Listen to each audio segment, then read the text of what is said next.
Now, if it's a psychopath, it's a little different, because a psychopath uh, has no conscience. They have no care for anybody. But when you have a child and you see this new person that you help bring into life, that's a love that is just, it's overwhelming. It's something else. And I can't say, oh, I hope the fucker is this or does that. I just can't generate that much hate. And you'll see at the end of the book what I say, the finale here. I'm not going to say it on a program. If people want to know, they should get it and read it, because I think it's a very fair book. And I wrote it from the viewpoint of not a vindictive or I'm going to get you bastards, but I wanted to tell a story of how you can get involved in something that you think is going to be something great. And it turns out, when I say not too good, that's being very gracious.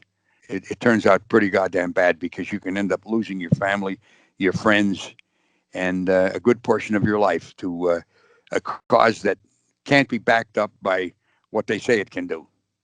I mean, that's, I think Scientology overpromises and underdelivers. And I'm being very gracious when I just say that, because I've met these people who have done these highest levels, and they can't do any of the superhuman things that they say that you're going to gain when you get to that level.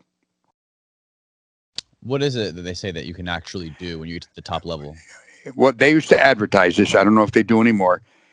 They used to say that when you hit that, you are at cause over life, and you can operate independent of your body. In other words, you could have an out-of-body experience, as an example, and go and read the newspapers in Germany while you're sitting here in the United States. Whoa. All right. Did they ever teach you how to do that? There's techniques that are in the books. Nobody, listen, I was around for 42 years. I didn't meet one person who achieved it.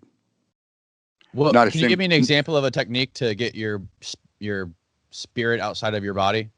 Well, it's in a book called Creation of Human Ability. Be on the moon, be on Mars, be on the moon, be on Earth. You know, ride. It just imagination things. You're imagining these things, but you're supposed to think you're actually doing it in life. And so I just sit here and I imagine that I'm in Germany reading a newspaper. Well, no. In that case, when it comes to that point, if you were to achieve the ability to exteriorize from your body and be in Germany, you would be there as the life force, the spirit that you are. Because, I don't know if you believe this, but it's not critical to this discussion we're having. You are a spirit. You are a living spirit. You're occupying a body. You as a spirit are the thing that is the life. That life could go to Germany and actually read the newspaper and tell somebody in the United States what it said. That ability is touted as being possible, even in the books like Creation of Human Ability. But on that level, in those days, and earlier on, they used to see you would achieve exterior with full perception. Wow. So yeah. You would feel like you were actually there, even though your cadaver wouldn't be there. Exactly. Are you sure no one's ever done it? I never met anybody. And I was there with the guy, listen to this, who did that level. And this is bullshit, but I'm going to tell it.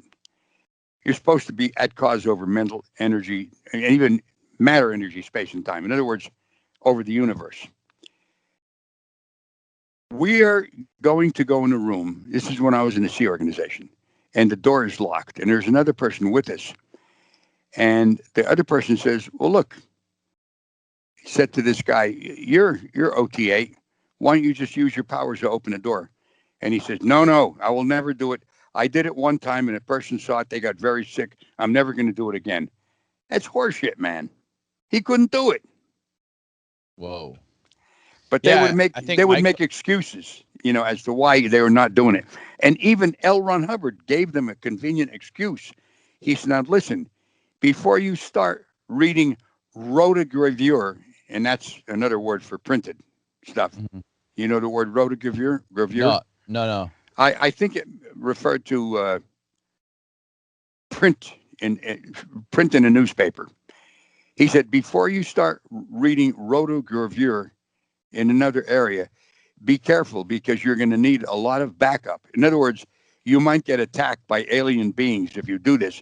So wait until a lot of people achieve this level before you start doing it. So that gives people an excuse who've done the level to not do it and have it justified because L. Ron Hubbard said not to do it. Jesus Christ. I'm telling you, man, listen, I wish I were fucking lying to you, okay? I mean, I wish I were telling a fucking lie, but boy, I happen to be telling you the truth, Danny. I happen to be telling you the truth. And I have a friend, not a good friend, but a friend. And he achieved OT8, had a massive heart attack, and then he was in a hospital in a coma for 6 months. What the fuck? People get on that level, they die just like everybody else does from various diseases. Mm-hmm. There's no difference.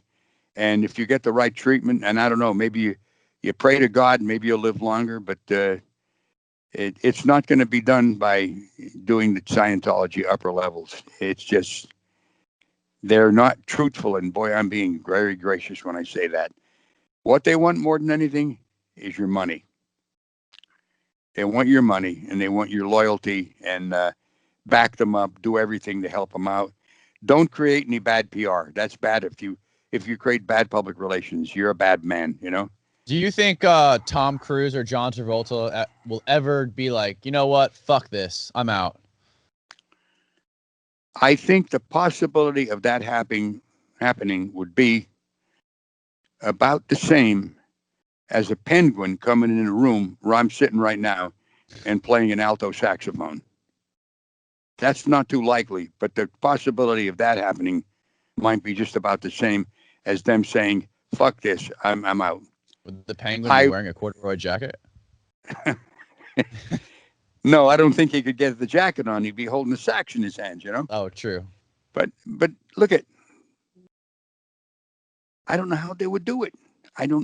They'd have to eat a lot of crow. I do, in addition to the interviews, I do what I call life lessons. I do story time. There's a little exercise apparatus I discovered, and I do this for my fellow veterans because it's inexpensive and you can work out with it. And I try to do helpful things.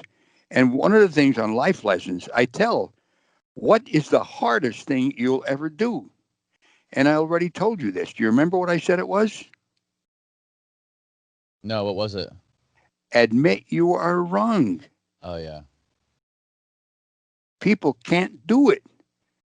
They can't do it. If you could, I will tell you, it will change your life. Because I remember when Fernando Gamboa, good friend of mine, really a nice individual, great drummer too. He was in the Sea Organization with me. He left a lot earlier. One day we're talking, and this is a couple of years ago, more than a couple of years ago. And he said, come on, Ronnie, let's admit it. We were conned. When I got off the phone, I went into the hallway of my house, which I have a full-length mirror, and I looked at myself in the mirror, and I said, hey, Ron, you were conned. You were wrong. At that point, my life started changing quite a bit. I could look at myself and say, okay, now, here's what I thought. That was wrong. I got conned. I accepted it. It was my doing. I didn't justify why I was wrong. Like if you were to say, well, I was wrong. Yeah, but the reason I was wrong, no, you haven't admitted it at that point. Wow, the irony. The irony from staring in the mirror, getting your headache out of your body, to staring in the mirror, telling yourself you were conned. You've come you've come full circle. I came full circle, Danny, and I'm going to tell you something. I think the highest level of operating Thetan is where you are now. Let me tell you, Danny, I got to give you credit. I never thought about it until you just said it to me. I got to give you credit, man. That's funny. I got to give you credit. That is. That's funny. But when you're in it, sometimes it's hard. But you're right. I came full circle. You did. Well, hey, man, we're at 2 hours, so let's wrap it up. Can you tell tell the audience listening where they can find your book, where they can find your web, everything about you, if they want to do some more research on you. Okay. If you go to therealronmiscavige.com, you will get my website, and you'll know it's the right one if when it comes up, it says right across the top, "It must stop." And there's a guy sitting on a bench in front of a body of water. That's my website. I tell you that because the church a while ago bought 500 variations of my name.